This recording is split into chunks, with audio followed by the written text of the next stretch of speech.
Hello, everybody, and welcome back to Pick and Roll. This is your NBA betting show on the Board YouTube channel, powered, of course, by the Hammer Betting Network. Thank you so much, everybody, for joining here. Thank you so much, everybody, for your patience for today.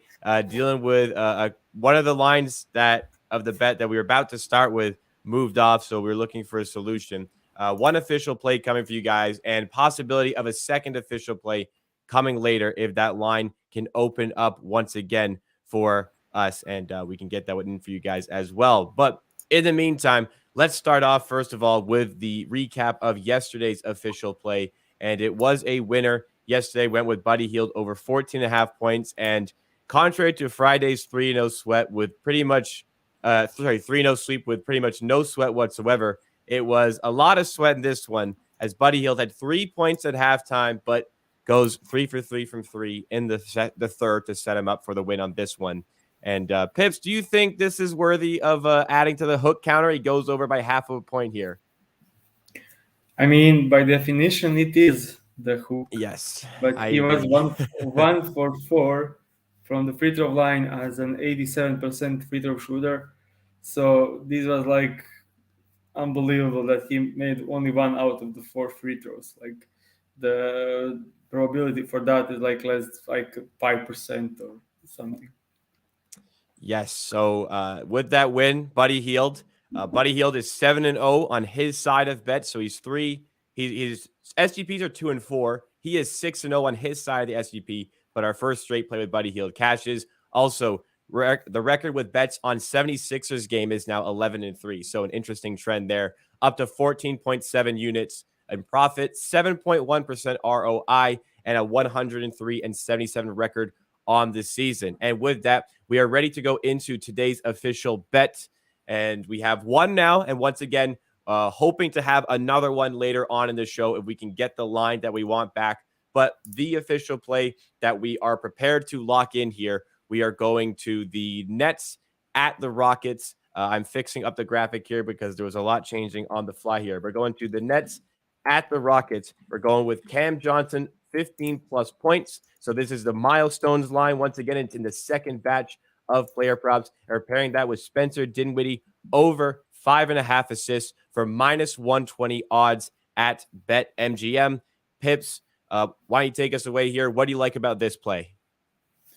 So like always betting against the Houston Rockets and love the highest 3-point shooter against them, highest wing shooter, and that's Cam Johnson for the from the Brooklyn Nets. So it's interesting that Cam Johnson came firing up after the All Star break. So like last 5 games, Cameron Johnson 27 points against the Hawks, 19 points against the Bucks, 33 points against the New York Knicks, 20 points against Boston Celtics, and that's with poor shooting. In last game, he scored only 11 points against the Hornets, but he was 3 from 13 from the floor. So, like, I don't think he can repeat that. He's great shooter, he's great scorer, like very efficient, and those kinds of nights are like unexpected and won't repeat, especially against the teams like Houston Rockets. And that's the first part of the bet. And the Rockets will probably focus more on Spencer Dinwiddie and on Mikael Bridges. So Cameron Johnson won't have enough attention while he's one of the best shooters this season in the league. And the second part of this bet is Spencer Dinwiddie over 5.5 assists. So he had 8 or more assists in 5 straight games. Also coming back from the All Star break, had 1 assist less. Had 5 assists against the Bulls, but that's the game they lost by 44, and he only played in 24 minutes, and they didn't make any shot in that game. Lost by 44, and he still had 5 assists, and now playing against the Houston Rockets that allow a ton of assists. And yeah, I think this is just great combination, very well correlated, and also important part of this bet. Um, Anthony Davis played the Rockets without Luka Doncic once, and he had 10 assists, and that was the game where he was just looking to pass. And I think we could see more of the same tonight against the Rockets. And yeah, he could actually assist to Cam like once or twice to make it correlation bigger. And also, I don't know if I should be afraid of a blowout in this game. Probably not, because the Nets are not that good. But there is always possibilities of going with a bit lower lines. And if it's a blowout, it will probably be because Cam Johnson made like 5 threes alone, and yeah, that still can be covered in a blowout in 3 quarters. Okay, so that is the one official play that we have for now. Hopefully, we have a second one a little bit later on at the end of the show. We're not going to say what the pick was going to be because we don't want people to take the bad line unnecessarily. Hopefully, that opens up at the end of the show, though. We can probably say what to look out for because Pips, you're expecting that one to flop back into a spot where Yeah, we should be able to bet it. yeah. So But the thing is, we had the line, and the line, alternative line disappeared, while the regular line was remained the same. So it usually just like throughout the day, it will show up like 10 times and be gone 10 times, and yeah, that's some usual DraftKings stuff going so on. so if it comes back during the show, we'll give it out. If it doesn't, we'll let you guys know what it would be so you guys can have a look for yourself later on in the day and potentially get that one for Yeah, yourselves. But for now, let's transition into a bit of a discussion piece. As always, we want to talk, well, I specifically want to talk about the Golden State Warriors. They have been really playing some good basketball lately, despite the injury to Steph Curry. And me and Pips are pretty sold on them going in the opposite direction, but they're now up to fifth in the West, 34 and 31. They definitely have had their fair share of struggles this season. Props to them for fighting through that, but they are still very much being considered as, for some people, the threat in the Western Conference and the team that is supposed to come out of the Western Conference. I myself don't buy into that. I haven't bought into that from preseason. I wasn't sold on this Warriors team despite winning a championship last season. So wanted to throw it over to Pips here. What are your thoughts on this Warriors team, and how do you think they stack up compared to the rest of the Western Conference and the NBA for that matter?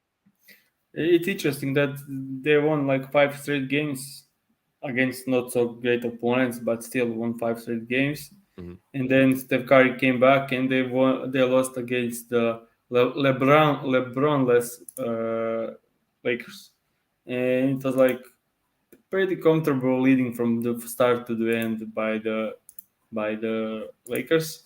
So that's one thing to look for.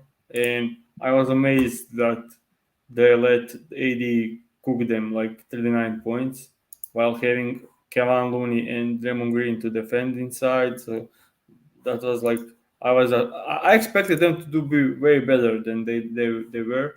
So on the season, yeah, Timberwolves lost a lot of games. Jazz, Trailblazers, so everyone lost about a lot of games, and they won some easy matchups, and they came up to the fifth place. So if they go against the Suns in the playoffs, that should be a first round exit. If they Mhm. go against the Kings, they can go through. If they go against the Grizzlies, yes, they can win that series, especially with Ja Morant, this kind of stuff. Yes. So yeah, so if they are the contenders on the West, I wouldn't say so. But can they win against almost any of these teams in the playoffs? Yes, of course. Like just pick me one team from the West besides Phoenix Suns that you wouldn't have favorite that you will have a huge favorite against the Golden State Warriors in the playoffs. Oh, I wouldn't have them as a huge favorite, but I would I, say I think I'll Denver say would beat not the a Warriors huge this favor, series. but that you can comfortable like be like winning in six. Yeah, I don't think there is any other than the Phoenix Suns, as you say. So yeah, that makes Golden State Warriors like still contenders in the Mhm. West. I don't think they can beat anyone on the East, the top team in the East. Like No. against the Bucks, no chance. Against the Boston, I don't give them any chance. And they will struggle against 76ers also. So like I don't think they are contenders because like if you have like Boston above them, Bucks again above them, Suns above them, like they are not contenders for the title, like real contenders, like they are not in the top three teams that we have as a winner, but in the bracket of like fourth to eight, they are there, so for sure. Yeah, I when it didn't, I, comes didn't, to I didn't expect Curry to be back this soon, and there are so many games left that he can get back to his form before the playoff starts.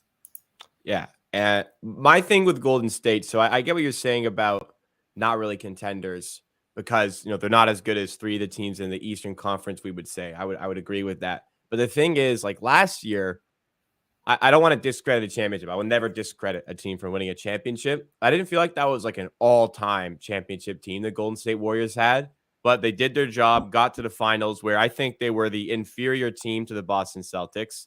And the Celtics didn't play well. Maybe they ran out of gas, but credit to Golden State. The big moments in that series, like I think it was the game 4 at Boston where Curry just goes off in the second half and it turns a Boston 3-1 lead into a 2-2 series, which was massive. So I think certain things kind of swung their way. A lot of that was on them as well. A lot of some of it was also Dallas getting to the conference finals, where I think the Suns would have given them a much better series. Again, not discrediting the championship because it's still very impressive there. But my point is, though I don't think they're better than Boston, Milwaukee, or Philly, it's just if the Warriors can get to that point where they're playing one of them, I think everything is still in play for that. For me on the Warriors this season, it's been surprising to me that they've made this run. So other people are like, "Oh, the run is going to come. It's going to come eventually." I've been one to say like them struggling was not surprising because I didn't really have a ton of faith in their team. A lot of it returning, Klay Thompson getting older, Draymond Green getting older. Not a huge fan of their acquisitions, losing some key players. I wasn't huge on their bench. I like that they're kind of banking on young players. I just didn't have a ton of faith in the young players that they had. So this run is kind of surprising to me. And the West is still super tight. They're in fifth, but they're only one game up on eighth. So a lot can still change. Yeah, But but they have Steph Curry back, and I don't know when the Wiggins will be back. So if you if they have like matchup against the Kings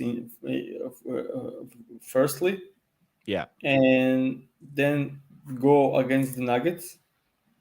I don't know if the bracket is like that, but if yeah, it could, let's that say could be the yeah. outcome. Yeah, So first round Kings, they can demolish them like easy. Like I wouldn't be surprised if Kings go through, but I will have my everything on Golden State Warriors in that series, yeah. and then they go against the Denver Nuggets, and they can win that series easily. Like not easily, like, but they have. I will have like 50-50 in that series because Nikola Jokic against defense against Steph Curry, Klay Thompson, Andrew Wiggins, and Yeah. they had Kevin Looney and Draymond Green inside to defend. Like that will be like Yesterday, game 7 probably, and then if you have hot Curry or cold Curry to go through. yesterday, so I watched the Raptors played the Denver Nuggets yesterday, and man, did the Raptors just absolutely cook Jokic and Murray in pick and rolls. Fred Yeah. VanVleet and Pirtle looked really, really good in that game, and yeah, as I was watching, I was also thinking like if the Warriors play this team, I think Steph Curry's going to give this team once again a lot of problems. And also something interesting about the defense late. So the Sixers have done this now. The Raptors have also done this late game. It was OG Anunoby guarding Jokic, and it was Pirtle who was guarding Aaron Gordon, who's kind of been like that dunker spot down low. Interesting. The Sixers all did this with Tucker guarding Jokic, they Embiid off of him on Gordon as well. And Just what do you think of this? What do you think teams are trying to do with this matchup? It was a bit confusing to me watching this.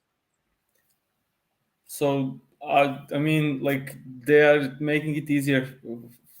Like they put the guys that he can't move in the post, and like it's very difficult to move Tucker, and it's very difficult to move OG.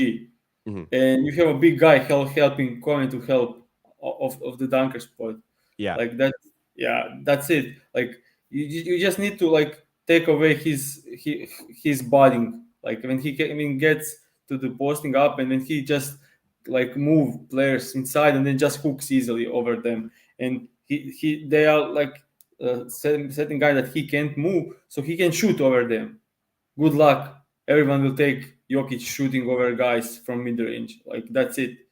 And like when the double team comes, it's coming off non-shooter. Like you are certain that it's coming off non-shooter, and the big guy is coming to help, not small guy. Like so, it's kind of like interesting. And I think Golden State Warriors don't need to even do that. You can just put Draymond Green on Jokic, and we saw last year in the playoffs. Like Yeah, so the point I was going to bring next was that yeah, Draymond Green can do exactly that sort of job and do it probably even better. I'm not sure if Looney will be in the closing lineups in those spots, but if he is, then you can have him as the Kevin help is defender as well. Kevin is also a great defender. Like a very Yeah, underrated, I would say. Like so he'll be on the help side there. So the thing about Denver, like, because when it comes to conversation about contenders in the West, you have to say like, how are they going to beat Denver? And there's definitely viable ways a lot of these teams can beat Denver. It'll just be interesting to see what Denver do to combat all of this stuff. So how to use Jokic and not get him exposed on defense, or um, that's pretty much what it comes down to. Like it's Jokic's defense, and it's Jokic. How can you stop him in late games, and other players going to be able to bail them out? So, um, I guess to keep this on Denver in that sense, what's your confidence level with Denver? I know we're still in agreement that the Suns are that team, but what's your confidence level on Denver? They're clearly running away with the West. They're 7 games up on the second place Grizzlies, and I expect the Grizzlies to fall off a bit. Can it be Denver's year? Can it really be Denver's year? in the playoffs, like Yeah.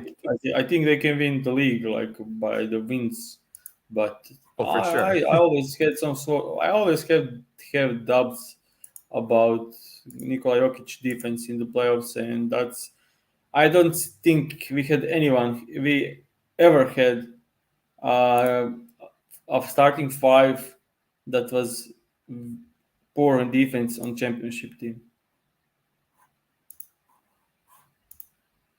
Sorry, then who? Which team with the defense you talk about?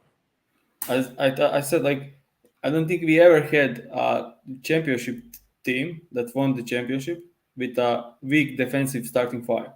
Oh, I see. Would you say that Denver have a weak defensive starting five? Yeah, Yeah. I would say Jokic is very exploitable in the playoff situations on defense. Hmm. I would say And he's average or like average during the regular season because teams are not trying to exploit him. They play their set actions and they don't prepare.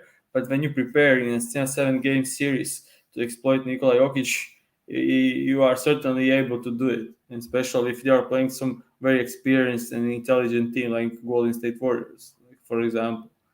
So it will be very. But I want Lakers against Denver in the first round. Like I want like that will be so cool. and we talked. I forget we talked that. I think it was on Friday. We talked about that where a full panel on ESPN said the Lakers would beat the Nuggets in the first round, and I think we both said the Nuggets would probably win that series. We can't really see why everybody's so confident in the Lakers and in LeBron. We can certainly see it, but I think there is a certain amount of disrespect as well to I'll just Denver. say that I would love to watch it, but I'm not Oh, for like sure. certain that they will win it. But I think that that we will have a series. Like usually when you have first seed against the eight, you get like 5 game series. I think Yes. this could be like 6 game series or even 7 game series. So like Yeah. that's very interesting. Yes. And would kind of do you want to really get your first round. If you're a championship team, you want to get the first round out of the way so you can rest up and don't have to exert too much to win that series. But Denver may have to do that, which could also be a big deal for Jokic. So obviously, Jokic, he's obviously a phenomenal player. He might win his third straight MVP this season. It's kind of hard if you're Denver here. You have potentially a 3-time MVP who maybe is not your ideal player for a postseason run because of his defensive deficiencies. What can Denver do to circumvent this? What can Denver do to try and hide this? Because he's obviously such a talented player. You can't replace him. But if there's problems in the playoffs, what can they try and do to hide those things and still find success with him on the court late game? I mean, they already did it, like getting good point of attack, the defensive guy, and getting a good like four on defense that can help Yeah. Jokic. And they have Nikola Jokic.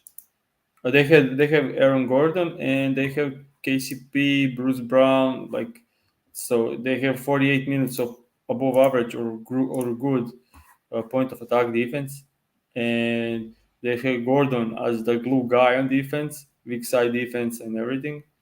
And yeah, so they done it this season to help Jokic, and that's why they are doing better this season. Like, with everyone, well, of course, being better on the on offense, they are also better on defense. Mhm. I'm just not sure. Like, if it doesn't work out this season, I wouldn't hold it too harshly against Jokic here, but Yeah, it's just like, what else can the Denver Nuggets do? What else can the front office do to this team? Because they change the added in coach, Bruce Brown, great pickup. They added in KCP, great pickup. Aaron Gordon, great pickup. Like, what else? What could be the next steps if things don't go well this season? change the coach. Change the coach. You're not a fan of the coach, Yeah, I'm not but huge fan of it. what about him? I'll say, like, I had some like beefs, not with him, but with the way he was playing in some playoff series. I was like I don't think it probably remember this series. It was, I think it was in the bubble when they played the Utah Jazz. Yeah, and Mitchell scored like And he 50 a was game. constantly playing Jokic in deep drop coverage, and Mitchell averaged 50 in that series. And So like, he bad. didn't want to adjust, and I was like, they could lose that series if Conley made that shot on the end. Like it's just and there is so many over the years that I think when he's so stubborn and doesn't want to change anything and stick with it, and like, yeah, so many poor decisions in the playoffs. Like, he is stubborn, man. That's the thing, like, for with him. There's So yeah, also he also has a consistency to do that playing the Blazers, where they've won those yeah, series against the Blazers, but Damian Lillard really, really goes off. There's one of series they did course. not beat the Blazers, but Damian Lillard also abuses that drop coverage. And you know what? The Suns as well. The Suns swept the Nuggets a couple of years ago, and once again, I guess you're kind of right with the drop coverage part of it. I don't have anything against Denver. I kind of partially want them to succeed just because, like, I want people to respect how good Jokic is, and this playoff success would be a good way of doing that. I want to believe that Malone has something that I've said this a lot. I want to believe he has something that he's hiding from the league that he's going to use in the playoffs defensively to try and solve the issues that they've had previously. I want to believe that. I don't know if I'm going to be made correct for that belief, but I want to feel like there is something that he doesn't want to show the rest of the league now. Do you feel like There that's the is. case? I'm 100%, not 99%. I'm 100% sure that that's not correct. Like, Okay. I don't think we ever saw anything like this, and also he never adjusts. He just played the way they're playing the entire season. Like, there is no huge changes in the big changes in the off season. Like, Okay. Well, if that's that's the case, that's there my could be thing problems. what I didn't hear. I would say if that's the case, then there's going to be problems in the playoffs if they play the Yeah, exact same way again. yeah, and that's why I said, like, if this doesn't work, change the coach first. Okay. Then I think if, it'd be if tough. It would be like the Raptors when they fired Dwayne Casey. He came off the coach of the year season, but it was like he's so stubborn. He's unwilling to change in the playoffs. He just runs isolations. It's so easy to counter.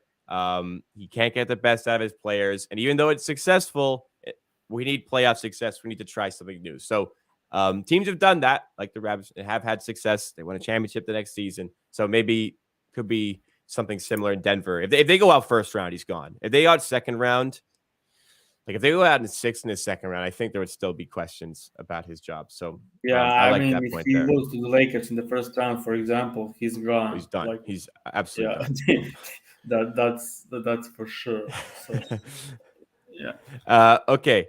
Let's go about 5 more minutes here. See if the line comes back that we want. If not, we'll wrap up and let you guys know about the pick so you can find it maybe Yeah, a little bit later I mean, on. I can pull something else up. I'm actually all the time as we speak, just looking at the lines, trying to decide what what's the pick here, because I like a lot of things on that game, not only the Okay. initial bet, Okay. but Then I'll talk like as I go, because there is a thing with Lakers that I have concern is that they are playing very slow pace over the last couple of games, which is not great. But then we can look at the last game of the Memphis, and we can well, see sorry, that for people watching. So the pick is in the Grizzlies Lakers game to make it clear where Pips is focused on that game. so the last game of the Memphis against the Clippers, we saw 264 points, but pace was slightly above average. So it was 102 in that game. So I'll just go with my like protest. So people probably interested in that. So the game before it was Ja Morant playing, and they played against the Denver, and it was 93 pace in that game. So I'll just take a look at the last game that Ja Morant wasn't playing also. It was game against the Raptors, and the pace was 100, so above average pace. And in that game, without Ja Morant, the first scoring option was by far Jaren Jackson Jr. and Desmond Bain, obviously. And which is weird against the Raptors that usually take away the first scoring option. And the Ja Morant, I expected them to do better against the Desmond Bain. I don't know if you remember that game. It was like month and a half ago. Yes, I do remember that game. Raptors looked really bad, but then ended up just pulling through with a win in the end. I remember. So the game before was against the Kings, also very high pace, 105 pace. In that game, highest usage again was Jaren Jackson Jr. and Desmond Bain. So I will like looking at all this, we can see that Jaren Jackson Jr. is usually the highest impact guy when Ja Morant sits. But tonight he's probably guarded by Jared Vanderbilt, who has the great physical like he's very capable of going against the Jaren Jackson Jr. So I obviously can't can't bet on Jaren Jackson Jr. tonight, and I'll just now take a look at the Anthony Davis last couple of games, because he's supposed to be part of this bet, but I'm looking at him because I like to see the games that he played without LeBron, the pace. And the pace is one of the key aspects when you are betting the over. If you expect like 90 pace compared to 105, that's huge. Like it can affect so much on the field goal attempts. So it's not the same the game when your player is sharing the pool of 80 field goal attempts or the pool of 95 or 100. Like that's unbelievably huge difference, especially in the sharp lines. So the interesting part is last game, Golden State Warriors against the Lakers, the pace was under 100 with Steph Curry back, and Golden State Warriors usually playing very very quick, very fast, and that's interesting. And also the game before against the Wolves, they had that 97 pace, which is slow. I would say very slower than they would play with LeBron James. So that's an issue for Lakers, because you can expect them to play a slower pace tonight again. Yeah, but the last game Lakers played against Memphis, it was the game like 10 days ago, and they had 107 pace. So if you see a place like that tonight, everyone will go over their lines like easily.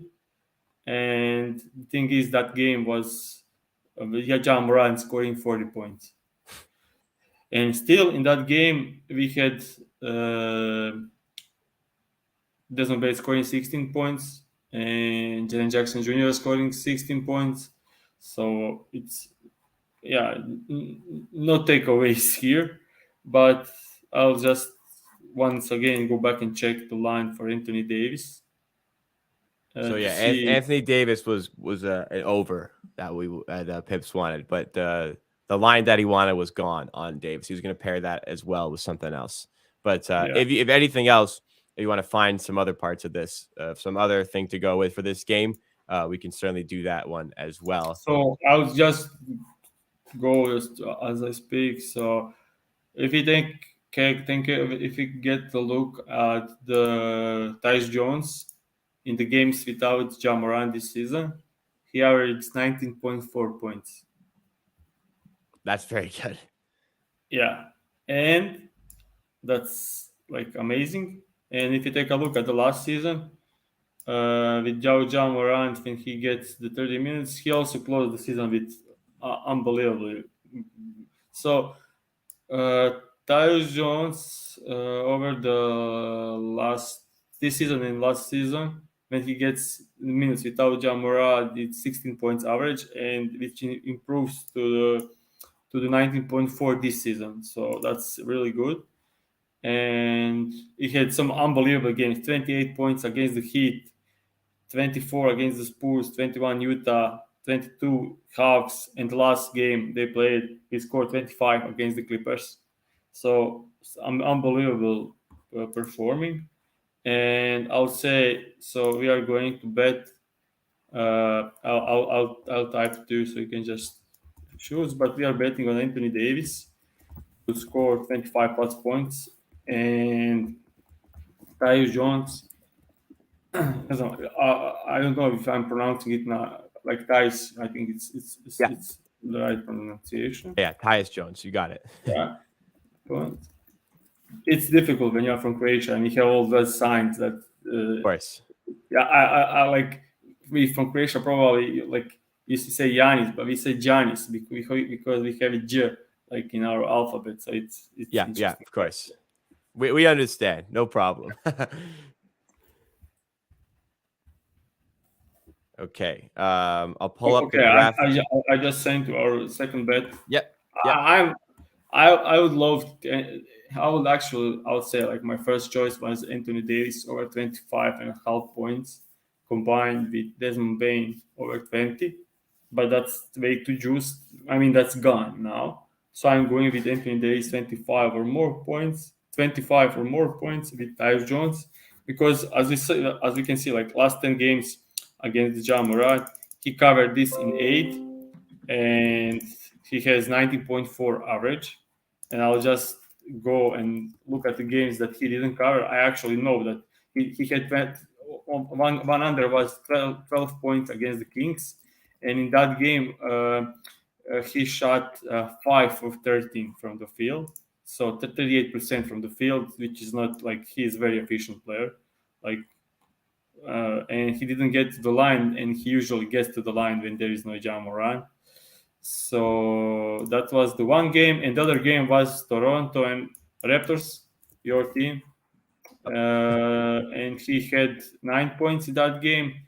And I don't know. I don't think. I just think he had problems with size of the Raptors. And Fred VanVleet is probably the perfect player to guard Tyus Jones, like size wise, speed, everything. And I think that was the issue in that game. So if you take a look at the Lakers roster, starting five, so AD is inside correcting everyone and helping everyone. He's actually was amazing against the Golden State Warriors. And then you have Jared Vanderbilt against Jaren Jackson Jr. And they will pay so much attention to Desmond Bain because he's the guy that can beat them alone. So Tyus Jones with the ball in his hands, with Jaren Jackson in difficult matchup, Desmond Bain having all the attention, and to be like real, like the point of attack defense of the Lakers with D'Angelo Russell, Malik Beasley, and Dennis Schroeder is not great. Just a second. No problem. So yeah, so that is with like that kind of usage and against the Lakers should do great. he actually played only 13 minutes in the game they played. Only 13 minutes in the game they played a week ago off the bench and scored 7 points. Now he'll probably get 35, 36 minutes. Like he can score 13 points easily, and I expect him to score like in the range from like 15 to 18 points tonight. Yeah, Tyus Jones, arguably the best backup in the league in the point guard spot. He's going to be a starter somewhere one day, depending what happens to John Moran. He may be the starter in Memphis for quite a while, so it's good that they have him here. So there's your second official play. Reiterating the first play that Pips wanted earlier was Davis over 25.5 and Bane 20 plus. That's not available anymore. And good thing we waited because Anthony Davis is now still involved in the points for this play. You don't have to double dip on that if you wanted to take that. Ask the chatters for some discussion questions. So just quickly want to touch on one here. Well, first of all, somebody asked about our confidence in the Bucks. We both love the Bucks to win the championship this year. So we Bucks are our pick. And also, this is a good segue from the pick. Thoughts on the Grizzlies for this season. So my beef with the Grizzlies, obviously, John Morant has to be there. Yeah, is it like thoughts on Grizzlies' success or thoughts on Grizzlies' Ja Morant story? Like, let's that's a good question. Which would you prefer to answer? How about that? Which one would you rather answer? Of course, like the Grizzlies. Like, I don't like this stuff going on with Morant. I mean, I don't like it from his side, but also from everyone else. Like, it's tough. Like, so let's say from he is not surrounded with good people. Like, that's one thing I will say for sure. Agreed. And he needs to understand that he is one of the faces of the league that people look up to. So that's the problem here. Yeah, but when you are a young player, that's like, I don't know, like education, I would say, like, but he doesn't look very, like, in some spot he didn't look like a very like bright guy, and he can get easily under influence of his friends and stuff. So I kind of understand where it's coming from, but of course that's not. Of course you shouldn't be doing that, but you need to get some advisors and better preference by your side so that they can help you get on the right path. Hopefully this is sort of the wake up call moment for him. So I want to believe that is the case because there is a very bright NBA career ahead of him. As far as the Grizzlies' success on court, if John Morant's there, I think there's definitely question marks about the spacing. And I don't think Luke Kennard, as much as he helps the spacing on offense, I don't think he's the answer because defensively, it'd be really, really tough to have him in a playoff game for a lot of minutes. I don't think the spacing is the problem because we all know Dylan Brooks for being like unbelievable, poor efficient guy, but he's actually decent on spot up shooting for his numbers. The problem is when he starts like it's Dylan Brooks' time. Show. Yes, that's the problem. Yes. Desmond Bain is unbelievable spot up shooter, and I would say Jaren Jackson Jr. is also good spot up shooter. So like I think they are okay. The problem is Ja Morant and the big, so that's the issue. But I think Ja Morant can work over it. He's amazing in pick and roll. He's so quick that and they need to get Adams back like as soon as possible. Like they need him so much because when they went from the best rebounding team to allowing the most rebounds to opposing bigs. That's kind of shift. So like they were top 5 allowing rebounds to opposing centers, and they are now dead last since the injury of Adams. So that's like unbelievable shift. So that's what hurts them, and that's it. Like get Adams back, get Morant to be like focused on basketball, and they can win against anyone in the West. John Morant has to be available though. That would be a big question. All right, guys. We'll wrap up the show here. Forgot to do this earlier, but we will have the hook counter updated. So you guys are waiting for that variance to come back our way. And we're 2-5 now on the hook counter with Buddy Hield. Buddy Hield, I should never have doubted him to come through, even with 3 points at halftime. But for today, 2 official plays for you guys. Thank you so much for waiting. If you waited, you managed to get the second play in as well. So appreciate people tuning in. First official play, as we gave out earlier on the show, Nets and Rockets. We have Cam Johnson over 15 plus points, paired with Spencer Dinwiddie over 5.5 assists for minus 120 BetMGM. Reminder that Cam Johnson's line is a milestone line, second section for the player props in the same game parlay on that.